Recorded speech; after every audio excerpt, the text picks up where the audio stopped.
নমস্কার, সুপ্রভাত। সানরাইজ গুঁড়ো মশলা নিবেদিত কথায় সুরে জমজমাট সকালে স্বাগত সবাইকে। শীত পড়েছে, তাই সকালবেলাটা এক কাপ চা হাতে নিয়ে আমাদের সঙ্গে থাকুন, গান কবিতা শুনতে থাকুন।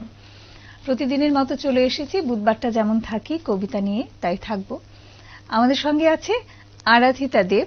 নমস্কার ম্যাডাম। এবং জয়দ্রম চৌধুরী। বেশ কঠিন নামখানা। হ্যাঁ, স্বাগত তোমাদের। সেই সঙ্গে আছে অলোকেশ চক্রবর্তী। শুভ সকাল। শুভ সকাল, নমস্কার। সবাই মিলে আমাদের আজকের সকালটা সুন্দর হয়ে উঠবে আশা রাখি। তবে এর আগে একটু বলতে ইচ্ছেই করছে, গতকাল আমরা আমাদের সকলের জন্য যারা সংস্কৃতি জগতের সঙ্গে আছে কিংবা আমাদের সকল ভারতবাসীর জন্য একটা দুঃখের খবর আপনারা শুনেছেন। উস্তাদ রশিদ খান পরলোকে গেছেন, সেটা আমরা সবাই শুনেছি। তাই প্রথমেই তার আত্মার সদ্গতি কামনা করে তার প্রতি শ্রদ্ধা রেখে আমরা আমাদের আজকের অনুষ্ঠান শুরু করব। আসলে শিল্পীরা তো থেমে থাকতে পারে না, না আমাদের। আমরা শুনি, আর এবছর অলোকেশদা একের পর এক অনেক নক্ষত্র পতন হলো, তাই না? সেটা আমাদের সকলের জন্য খুব দুঃখের। কালকের রাতে মোটামুটি সকলের মধ্যেই ভীষণ বিষাদের একটা ছাপ মানে ছিল সবার মধ্যেই, একটা বিষাদ। কিন্তু যেটা হয় আর কি, আমাদের প্রতিদিন সকালবেলা উঠেই আমাদের আবার যে যার কাজে আমরা লেগে যাই, তাই করতে হয়। জীবন তো থেমে থাকে না। তাই আমি আরাধিতার কাছে যাই। আরাধিতা, তোমাদের দুজনের মধ্যে কে শুরু করবে আজকে? প্রথমে দুজনেই একটা ডুয়েট দিয়ে আমাদের আজকের অনুষ্ঠানটা শুরু করব। বেশ, আচ্ছা, মাইকটা নিয়ে নিও। হ্যাঁ, ঠিক আছে, চলো। তুমি একটু কাছে গেলেই হবে। হ্যাঁ, ঠিক আছে।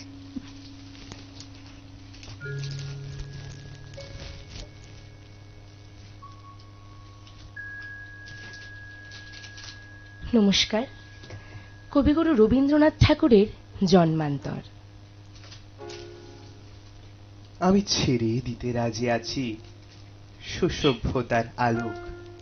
আমি চাই না হতে নববঙ্গে নবযুগের চালক। আমি নাইবা গেলেম বিলাত, নাইবা পেলেম রাজার খিলাত। যদি পর জন্মে পাইরে হতে ব্রজের রাখাল বালক, তবে নিভিয়ে দেব নিজের ঘরে সুসভ্যতার আলোক। যারা নিত্য কেবল ধেনু চড়ায় বংশী বটের তলে, যারা গুঞ্জা ফুলের মালা গেথে পরে পরায় গলে, যারা বৃন্দাবনের বনে সদাই শ্যামের বাঁশি শোনে, যারা যমুনাতে ঝাঁপিয়ে পড়ে শীতল কালো জলে, যারা নিত্য কেবল ধেনু চড়ায় বংশী বটের তলে। ওরে বিহান হলো, জাগরে ভাই, ডাকে পরস্পরে।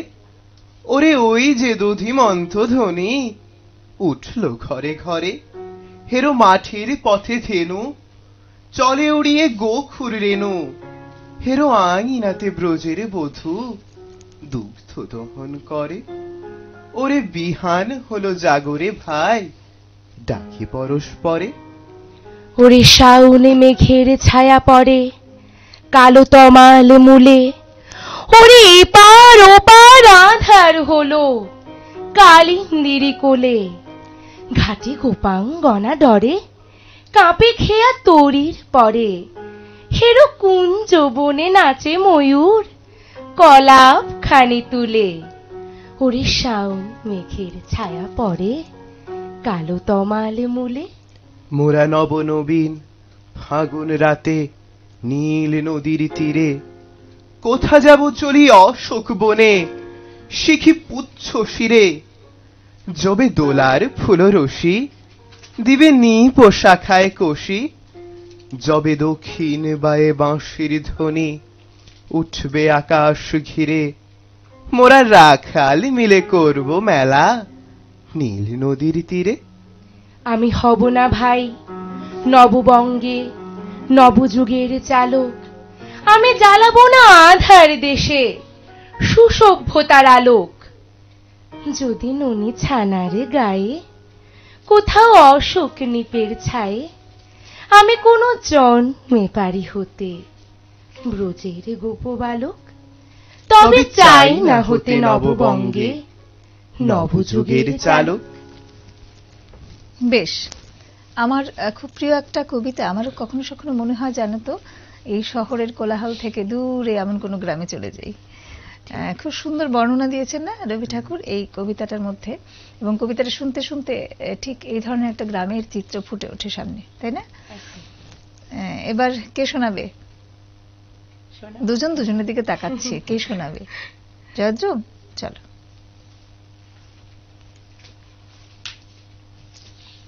আমি প্রথমেই আমার বাবার লেখা একটি কবিতা দিয়ে শুরু করছি। বাহ, বাবা লেখেন? হ্যাঁ। বেশ, বাবার নামটা বলে নাও। হ্যাঁ, সুমেন চৌধুরী। আচ্ছা, নাম হচ্ছে আয় বৃষ্টি মাখি গায়ে। বাহ।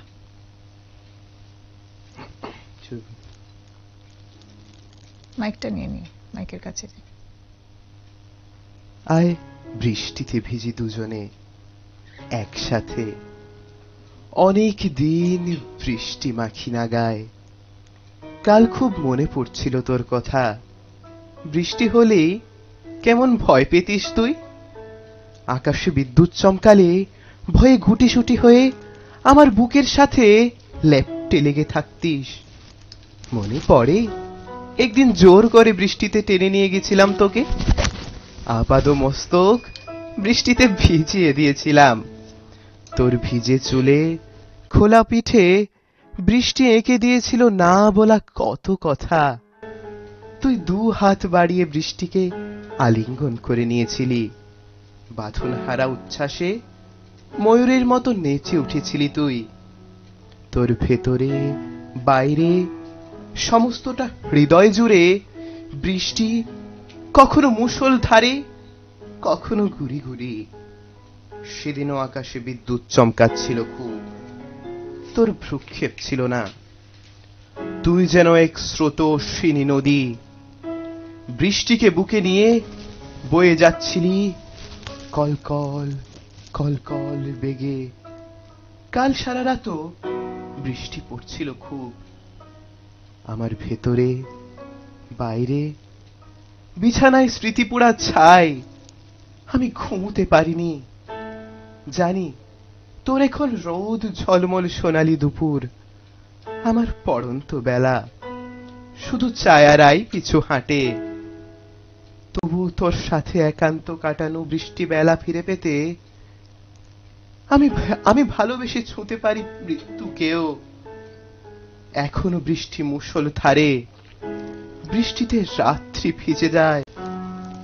আয় আবারও বৃষ্টিতে ভিজি দুজনে একান্তে একসাথে নিভৃতে।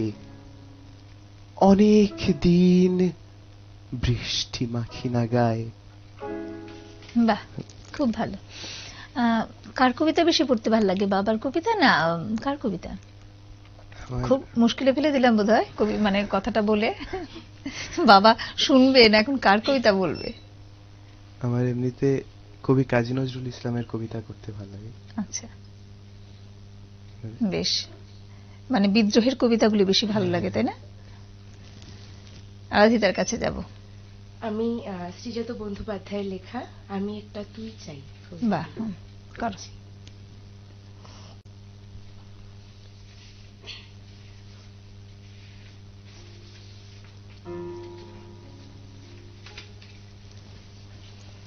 আমি একটা তুই চাই, একটা সত্যিকারের তুই চাই, যে জানবে আমার পুরো ভিতরটা, জানবে আমার লুকানো সব দোষ, আমার বদমাইশি, আমার নোংরামি, আমার কলঙ্ক,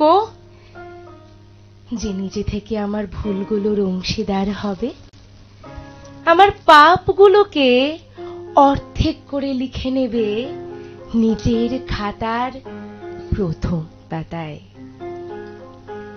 আমি এমন একটি তুই চাই, যাকে আমি নির্দ্বিধায় উপহার দেব আমার সব অনিয়ম, আমার অপারগতা, আমার বোধ অভ্যাস, আমার উচ্ছৃঙ্খলতা, আমি পিঠ চাপড়ে তার কাঁধে তুলে দেব আমার অসহায়ত্বের ঝুলি, আমার একাকিত্ব, আমার নিঃসঙ্গতার কষ্ট, আমার দুশ্চিন্তা, আমার হতাশা। সবগুলো ঝাড়ুদারের মতো কুড়িয়ে নিয়ে সে বাঁধবে মস্ত বড় এক বস্তা। তারপর কুলির মতো মাথায় করে বয়ে নিয়ে যাবে সেই সব অভিশাপ, আর হাসতে হাসতে বলবে, ভীষণ ভারী রে, কি করে এতদিন বইলি এই বোঝা।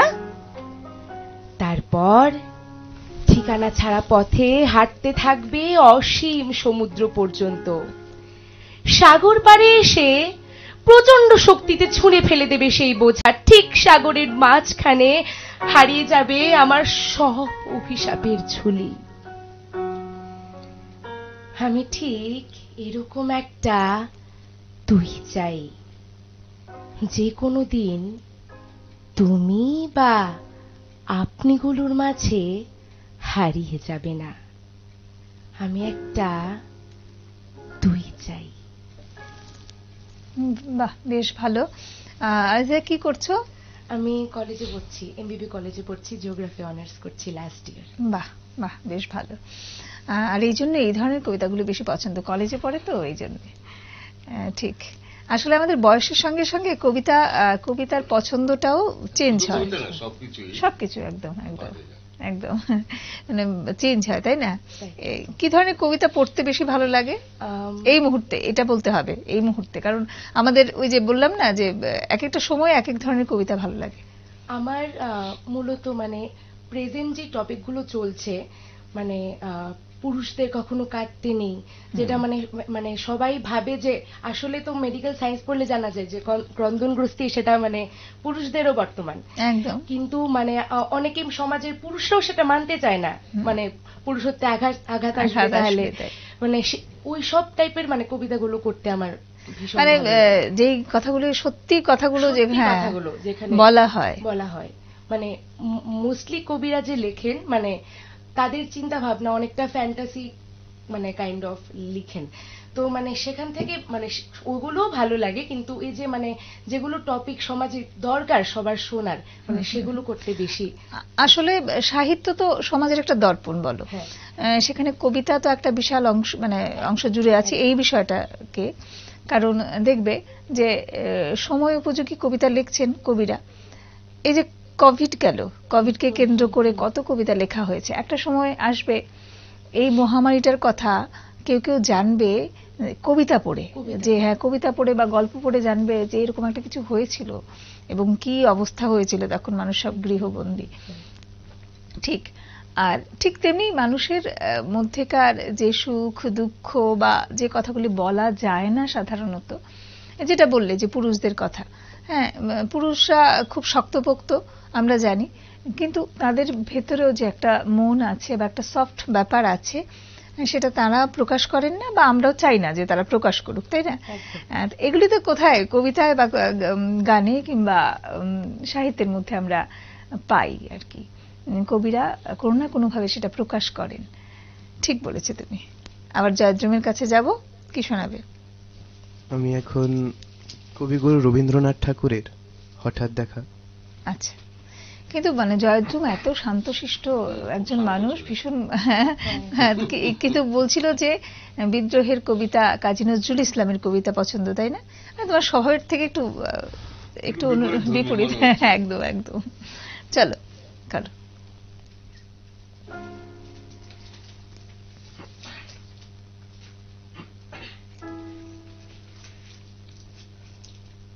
রেলগাড়ির কামরায় হঠাৎ দেখা, ভাবিনি সম্ভব হবে কোনোদিন।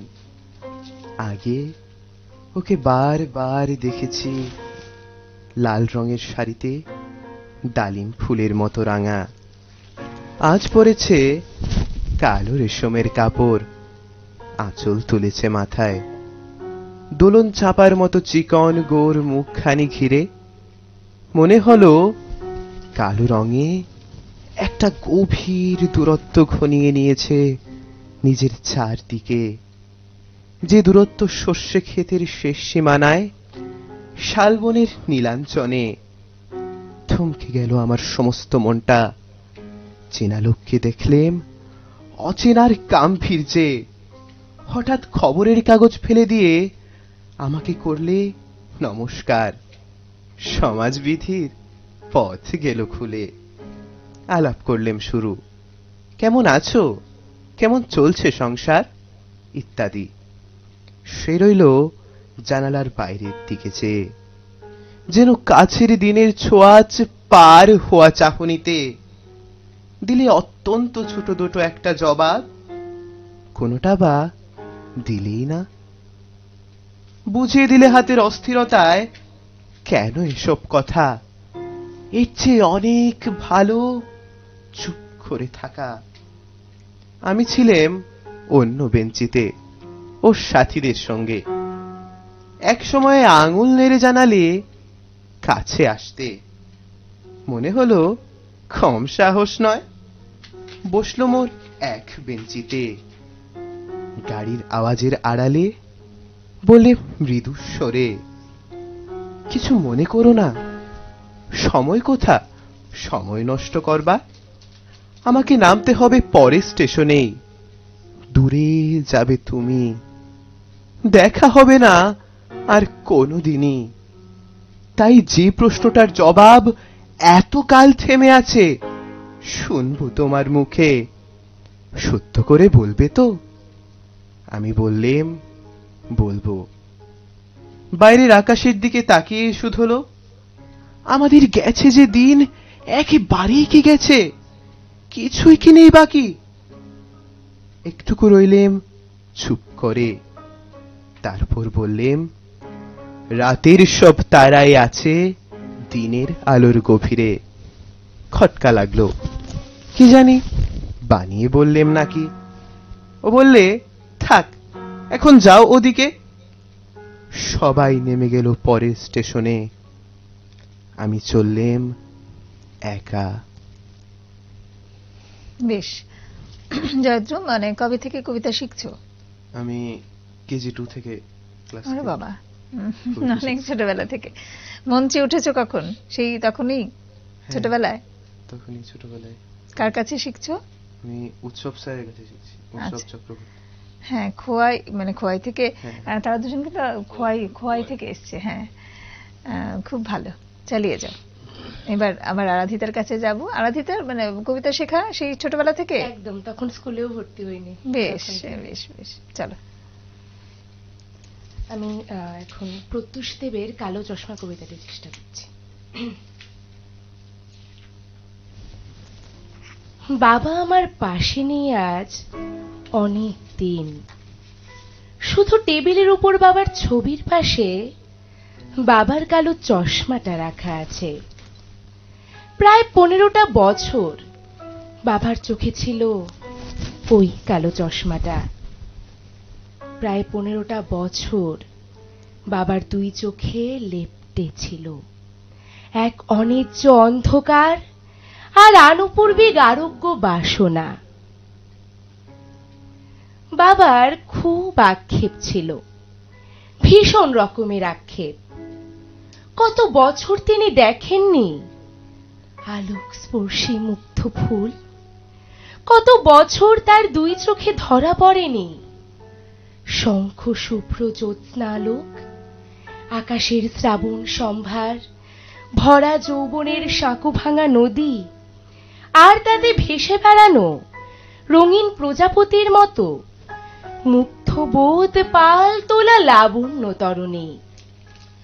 কত বছর দৃশ্যমান নয়, কত বছর এইসব আরো কত কিছু ঢাকা পড়েছিল তার ওই কালো চশমার দুটি কালো কাঁচের আড়ালে। অবশ্য বাবা এই কালো চশমার অন্য একটা দিকও জানতেন। তিনি জানতেন শুধু ওই কালো চশমাটার জন্যেই অনেকগুলো বছর ধরে তাকে দেখতে হয়নি তার চারদিকে ছড়িয়ে থাকা অনেক নষ্ট মানুষের ভ্রষ্ট মুখমণ্ডল। দেখতে হয়নি ইশতেহারে অন্তরীণ কালো হাতের করতালির আলোকচিত্র, কিংবা ব্যালট বাক্সের ঘূর্ণিঝড়ে রাজনৈতিক আদর্শের ধস নামা শেয়ার বাজার। রাজদণ্ড হাতে নিয়ে রাজাসনে উপবিষ্ট ধর্ষকের স্মিত হাসি তাকে দেখতে হয়নি। দেখতে হয়নি অশালীন নৈশ কার্নিভালে উলঙ্গ নারীদের শোভাযাত্রা,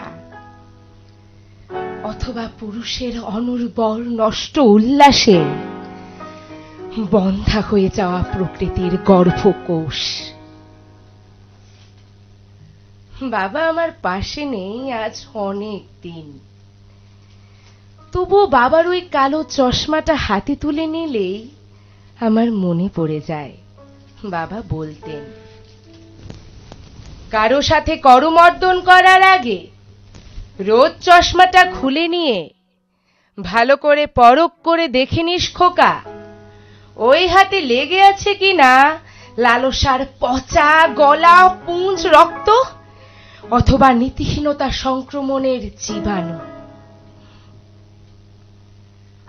বাবা আমার পাশে নেই আজ অনেক দিন, তবুও টেবিলের উপর বাবার ছবির পাশে রাখা বাবার সেই কালো চশমাটা এখনো আমাকে রক্ষা করে চলেছে ভ্রষ্টতার অতিবেগুনি রশ্মি বিকিরণকারী বিপজ্জনক সব মানুষজনদের কাছ থেকে।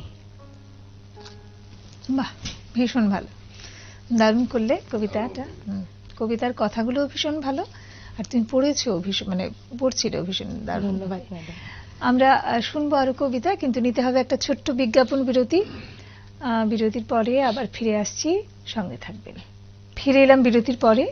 আমরা আছি সানরাইজ গুঁড়ো মশলা নিবেদিত কথায় সুরে জমজমার সকালে, আর আমাদের সঙ্গে আছে আরাধিতা এবং জয়দ্রুম।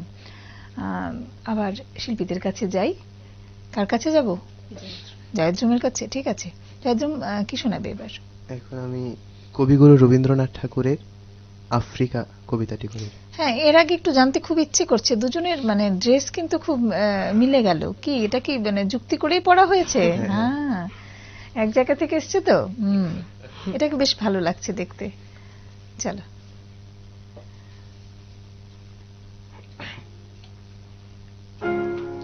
মাইকটা নিয়ে নি একটু।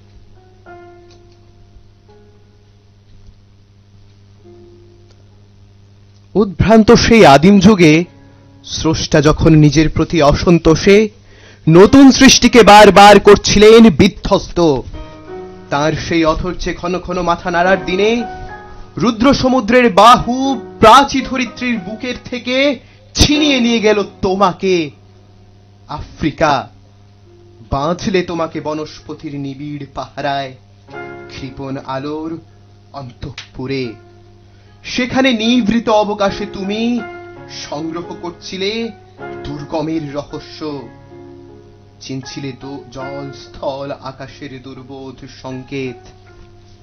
প্রকৃতির দৃষ্টি অতীত জাদু মন্ত্র জাগাচ্ছিল তোমার চেতনাতীত মনে। বিদ্রুপ করছিলে ভীষণকে বিরূপের ছদ্মবেশে, শঙ্কাকে চাচ্ছিলে হার মানাতে। আপনাকে উগ্র করে বিভীষিকার প্রচন্ড মহিমায় তাণ্ডবী দুন্দুবী নিনাদে। হায় ছায়াবৃতা, কালো ঘোমটার নিচে অপরিচিত ছিল তোমার মানব রূপ। উপেক্ষার আবিল দৃষ্টিতে এলো ওরা লোহার হাত কড়ি নিয়ে। নখ যাদের তীক্ষ্ণ তোমার নেকড়ের চেয়ে এলো মানুষ ধরার দল। গর্বে যারা অন্ধ তোমার সূর্যহারা অরণ্যের চেয়ে। সভ্যের বর্বর লোভ নগ্ন করল আপন নির্লজ্জ অমানুষতা। তোমার ভাষাহীন ক্রন্দনে বাষ্পাকুল অরণ্যপথে পঙ্কিল হলধূলি তোমার রক্তে অশ্রুতে মিশে। দস্যু পায়ের কাঁটা মারা জুতোর তলায় বিভৎস পাদার পিণ্ড চিরচিহ্ন দিয়ে গেল তোমার অপমানিত ইতিহাসে। সমুদ্র পারে সেই মুহূর্তে মন্দিরে বাজছিল পূজার ঘণ্টা। সকালে সন্ধ্যায় দয়াময় দেবতার নামে।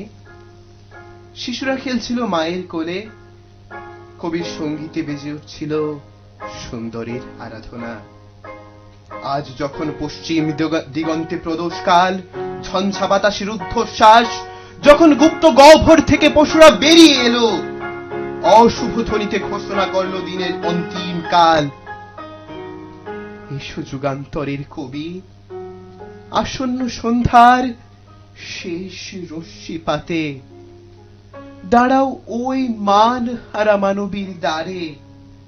বলো, ক্ষমা করো, হিংস্র প্রলাপের মধ্যে সেই হোক তোমার সভ্যতার শেষ পুণ্যবাণী।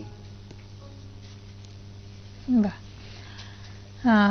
বাবার লেখা আর এক দুখানা কি শুনবো? আমরা চাই জানো তো আমাদের এই অনুষ্ঠানে যে ত্রিপুরার কবি, লেখক কিংবা যারা সুরকার, গীতিকার, তাদের কবিতা, গানগুলিও হোক। এটা আমাদের একটা নিয়মের মধ্যেই পড়ে আর কি এই অনুষ্ঠানের। কারণ ত্রিপুরাতে অনেক কবি আছেন, লেখক আছেন, গীতিকার আছেন, সুরকার আছেন, তাদেরকেও আমরা শুনতে চাই। এবার আরাধিতার কাছে যাব। আমি অর্পিতা সরকারের লেখা বোঝাপড়া কবিতাটি করছি।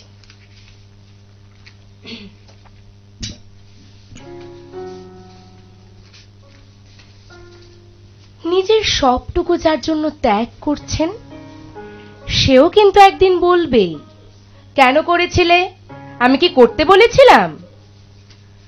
সমস্ত সমস্যায় তার পাশে থাকার পরেও কিন্তু একদিন শুনতে হবে, আমার সমস্যা আমি মিটিয়ে নিতে পারতাম, তুমি না থাকলেও চলতো।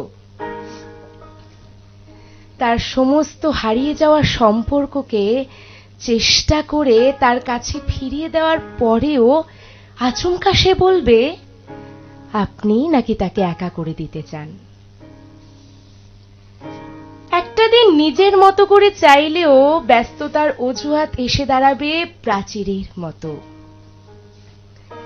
আসলে অনুভূতিগুলো মরে গেলে রয়ে যায় শুধু যুক্তি আর তর্কের পাহাড়।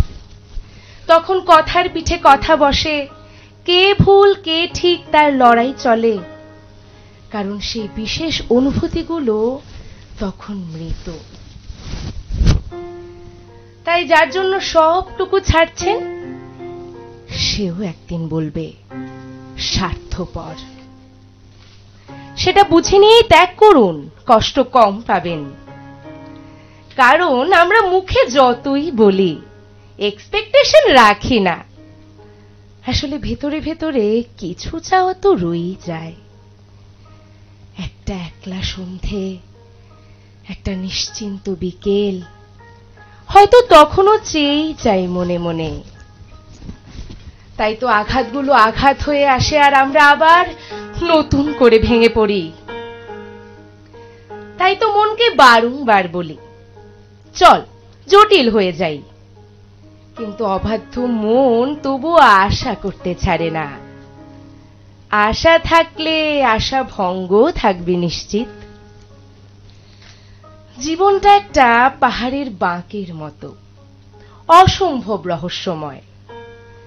আজ যেটাকে নির্ভেজাল ভালোবাসা বলে মনে হচ্ছে, কাল সেটাকে মনে হয় শুধুই বোঝাপড়া।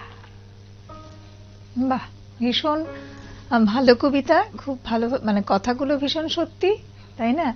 আর আমি ভাবছিলাম কি জানো তো, তোমরা এই ছোটবেলা থেকেই কবিতা পড়ে পড়ে না জীবনকে, সামনে তো অনেক কাজ, অনেক কিছুতে ঢুকবে, কাজে কর্মে জীবনে নতুন নতুন পদক্ষেপ আসবে, তো তখন না নিজেকে তৈরি করে নিতে পারবে একেবারে কবিতাগুলি পড়ে পড়ে। সমস্যা হলে কবিতার লাইন মনে পড়বে যে না এরকম তো পড়েছিলাম, আসলে তো জীবনটা এরকম, তাই না? তখন মেনে নেওয়া যায় আর কি বিষয়গুলোকে, কষ্টগুলো কষ্ট মনে হবে না তখন। একদম, এইটা কিন্তু একটা খুব উপকার করবে কবিতা, তাই না? এখনো দেখবে যারা কবিতা গান বাজনার সঙ্গে যুক্ত আছে বা যারা নেই, যারা শোনে, গান শোনে, কবিতা পড়ে, শুনে বা পড়ে, তাদের ক্ষেত্রে আমার তো এটা খুব মনে হয় যে খুব কোনো একটা সমস্যার সমাধান হচ্ছে না, তখন একটা কবিতার লাইন এসে বারবার আমাদেরকে আমাদের সামনে আসে কবিতার লাইনগুলি, তখন বোধহয় আমাদের সমস্যার সমাধান আমরা পেয়ে যাই আর কি, আমার তাই মনে হয়। খুব ভালো কবিতাটা, বেশ ভালো লাগছিল। এবার আবার জয়জুমের কাছে যাব, কি শোনাবে? বাবার লেখা আরেকটা কবিতা শুনে। একদম। এবং স্বদেশ।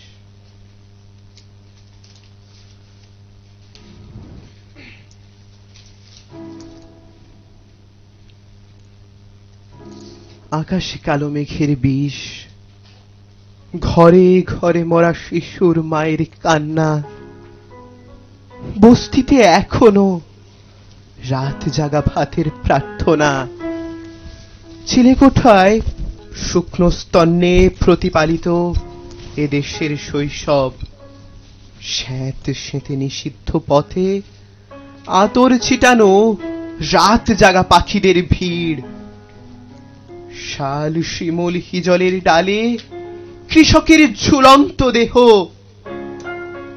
মরা মাংসের গন্ধে উন্মাদ চিল শকুনের দল, খা খা রোদ্দুরে চৌচির মাটি, বাদামি ঘাসে বসে সুদিনের স্বপ্ন আঁকে আগামীর ভূমিপত্র, সোনালী জোছনা মুছে দেয় রাতের অন্ধকার, স্বাধীনতার সূর্য ওঠে, বিউগলে বাজে ভারত বন্দনা, সারে জাহা সে আচ্ছা হিন্দুস্তা হামারা, গানে গানে সুজলা সুফলা শস্য শ্যামলা হয় আমার মাতৃভূমি, তবুও স্বদেশ, তবুও স্বাধীনতা, সত্যি ভারতবর্ষ এক আশ্চর্য বোধ, এক প্রশান্ত অনুভূতি। বেশ। ছোটবেলায় কি বাবার কাছেই শুরু হয়েছিল কবিতা শেখা? আমি ছোটবেলা থেকেই উৎসব স্যারের কাছে শিখেছি। বাবার কবিতা লেখা মানে অনুপ্রাণিত করেছে? হ্যাঁ, অনেকটা করেছে, তাই না? বাবার নতুন নতুন লেখাগুলি পড়ে পড়ে। ঠিক। আদিদা, কি শুনবো? আমি অচিন্ত কুমার সেনগুপ্তের লেখা পূর্ব পশ্চিম কবিতাটি করছি। আচ্ছা, বাংলা ওপার বাংলা। ঠিক আছে। এর আগে একটু মানে জানতে ইচ্ছে করছে, ধরো কবিতা আমরা তো পড়ি, অনুষ্ঠান হলে পড়ি, বা এমনিতে রোজ কি নিয়ম করে কবিতা পড়া হয়, কিংবা কখন কবিতা পড়তে বেশি ভালো লাগে? আমার কোনোদিনও কবিতাটাকে মানে পড়তে বসতে অনেক সময় ইচ্ছে করছে না, মা বকছে তাই পড়তে বসতে হবে বলে পড়তে বসি। কবিতা আমি কখনো ওরকম না, এটা আমার রুটিনের মতো। মন খারাপ লাগছে, একটা কবিতা করি, মনটা ভালো হয়ে যায়। ঠিক। তারপর মানে একটা কবিতা পড়লাম, মন খারাপ হলেও মনে হয় যে কবি তো আগেই লিখে গেছেন, দুঃখটা সবার পেতে হয়, সেটা অনেকটা অনুপ্রাণিত করে। ঠিক। মানে জীবনটা বুঝতে অনেক সাহায্য করে কবিতা। সে যেটা বলছিলাম না তখন, না যে তোমরা এখন যারা ছোটবেলা থেকে কবিতা পড়ছে, কবিতা পড়ে পড়ে, কবিতার ছোটবেলায় একটা কবিতা পড়েছো, সেটা বড় হয়ে দেখবে এটার অর্থটা একটু অন্যরকম করে নিজের কাছে। একদম। হ্যাঁ, তো সেই কবিতাটা তখন হয়তো মুখস্থ করেছো, ছন্দে পড়েছো, কিন্তু যখন বড় হয়েছো তখন মানেটা বুঝতে পেরেছো, বা এটা কখনো কখনো দেখা গেল এই কবিতার এই লাইনটাই তোমার কোনো সমস্যার সমাধানের কারণ হয়ে গেল। একদম ঠিক। চলো, কি শোনাবে? কবি অচিন্ত কুমার সেনগুপ্তের পূর্ব পশ্চিম।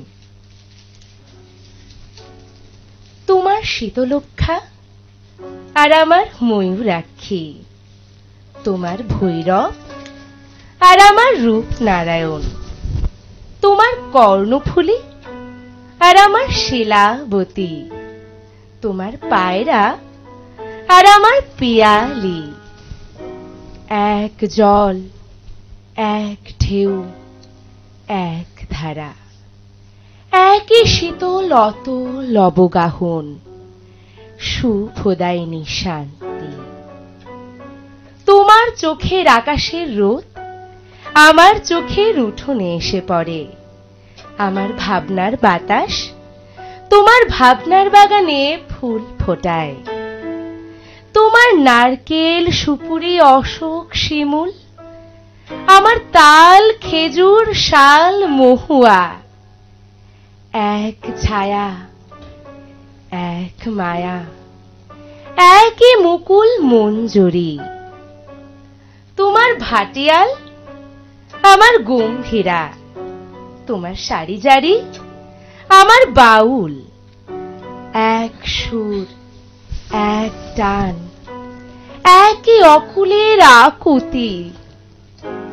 তোমার টাঙ্গাইল আমার ধনে খালি, তোমার জামদানি আমার বালুচর, এক সুতো এক ছন্দ, একই লাবণ্যের টানা পড়েন চলেছে একই রূপনগরের হাত ছানিতে। আমরা এক বৃন্দে দুই ফুল, এক মাঠে দুই ফসল, আমাদের খাঁচার ভিতরে একই অচিন পাখির আনাগোনা। আমার দেবতার থানে তুমি বটের ঝুড়িতে সুতো বাঁধো, আমি তোমার পীরের দরগায় চেরাগ জ্বালি। আমার স্তোত্রপাঠ তোমাকে ডাকে, তোমার আজান আমাকে খুঁজে বেড়ায়। আমাদের এক সুখ, এক কান্না, এক পিপাসা। ভূগোলে ইতিহাসে আমরা এক, এক মন, এক মানুষ, এক মাটি, এক মমতা। পরস্পর আমরা পর নই, আমরা পড়শি, আর পড়শি তো আশির মুখ। তুমি সুলতানা, আমি অপূর্ব, আমি মেহবুব, তুমি শ্যামলী। আমাদের শত্রু সেই এক, যারা আমাদের আস্ত মস্ত সোনার দেশকে খণ্ড খণ্ড করেছে, যারা আমাদের রাখতে চায় বিচ্ছিন্ন করে, বিরূপ করে, বিমুখ করে। কিন্তু নদীর দুর্বার জলকে কে বাঁধবে, কে রুখবে বাতাসের অবাধ স্রোত, কে মুছে দেবে আমাদের মুখের ভাষা, আমাদের রক্তের কবিতা, আমাদের হৃদয়ের গভীর গুঞ্জন? তুমি আমার ভাষা বলো, আমি আনন্দকে দেখি। আমি তোমার ভাষা বলি, তুমি আশ্চর্যকে দেখো। এই ভাষায় আমাদের আনন্দে আশ্চর্যের সাক্ষাৎকার। কার সাধ্য অমৃত দীপিত সূর্য চন্দ্রকে কেড়ে নেবে আকাশ থেকে? আমাদের এক রবীন্দ্রনাথ, এক নজরুল। আমরা ভাষায় এক, ভালোবাসায় এক, মানবতায় এক। বিনা সুতোয় রাখি বন্ধনের কারিগর। আমরাই একে অন্যের হৃদয়ের অনুবাদ, মর্মের মধুকর, মঙ্গলের দূত। আমরাই চিরন্তন কুশল সাধক। বাহ, ভীষণ ভালো একটা কবিতা শুনলাম। আসলে দেশ তো একটাই ছিল, মাঝখানে কাঁটাতার পড়াতেই আজকাল মানে এই কবিতাগুলোর জন্ম হয়ে গেল, তাই না? আর তো সবই ঠিকঠাক ছিল। যাই হোক, কিছু কিছু জিনিস মেনে নিতে হয়, ভালো না লাগলেও মেনে নিতে হয়। আর বেশ ভালো কবিতাটা ছিল। এবার আবার জয়জমের কাছে যাব, কি শোনাবে? আমি এখন কবি সুব্রত পালের তোমার দুর্গা আমার দুর্গা কবিতাটি। চলো।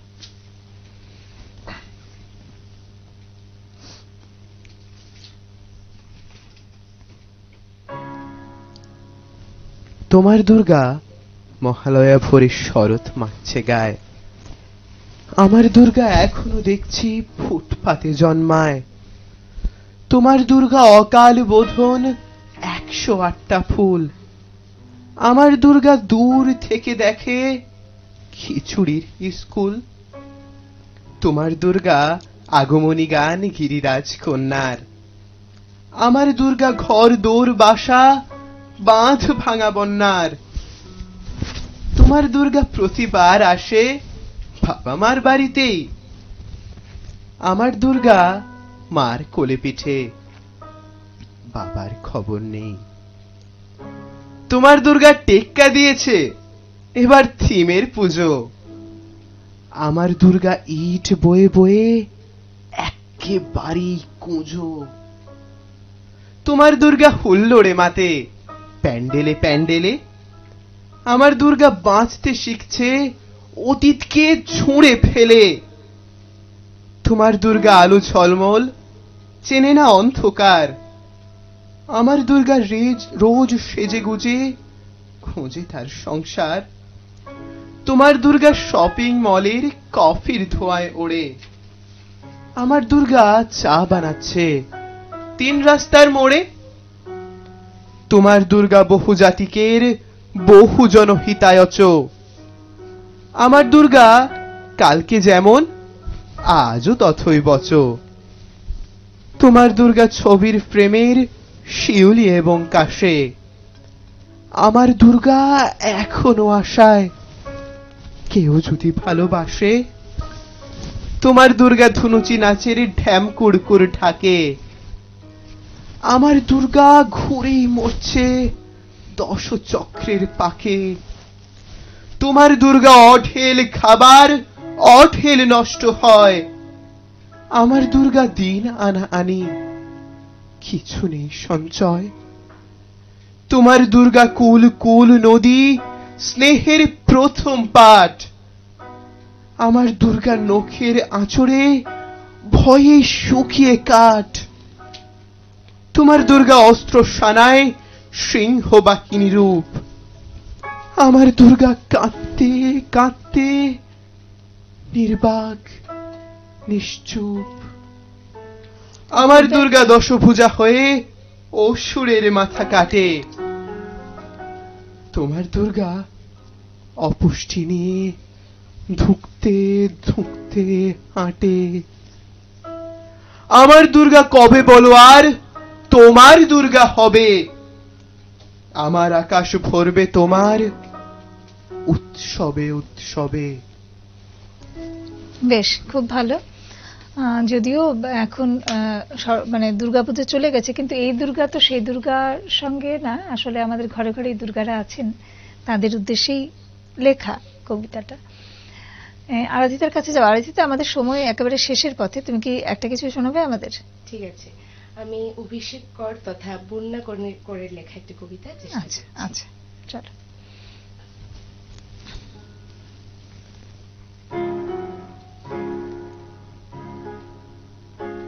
মানুষ প্রেম ভাঙার পরে কেন ভালো কবিতা লেখে?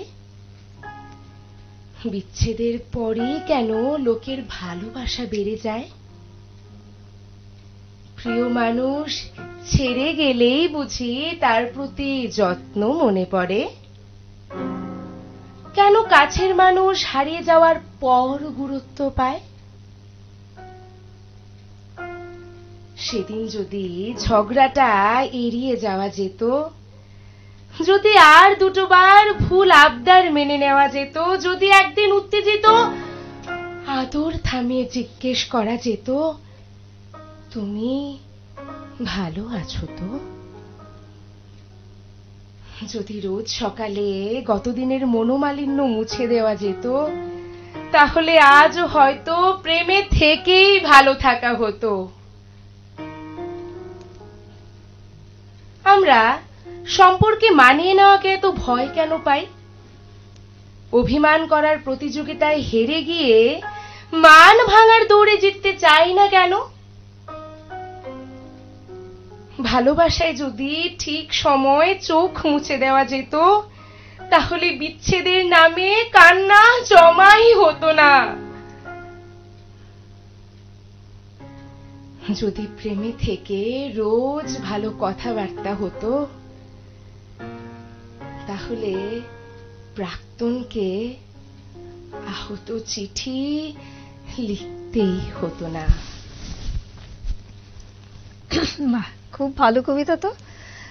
আর তোমার কবিতাটা শুনতে শুনতে আমি ভাবছিলাম যে ওই যে বলছিল না যে কষ্ট হলেই, মানে বিচ্ছেদ হলেই কেন কবিতা লেখা হয়, তাহলে কি মানে কষ্ট থেকে সৃষ্টির হয়ে যায় না, সৃষ্টি শুরু হয়ে যায়। এটাও একটা খারাপ দিক নয়। আনন্দ থেকেও কষ্ট হয়, থেকেও হয়, আনন্দ থেকেও হয়। কষ্ট থেকে একটু বেশি হয় বেশি বোধ হয়, হয়। কষ্ট থেকে একটু বেশি হয়। তখন তো আর কোনো দিকে মানে নিজের ভেতরকার বিষয়গুলি প্রকাশ করার জায়গা থাকে না, তখন সেই কাগজে কলমেই লেখা হয়, সৃষ্টি চলতে থাকে। যাই হোক, অসংখ্য ধন্যবাদ তোমাদের। খুব ভালো আমরা সময় কাটালাম সকালটা।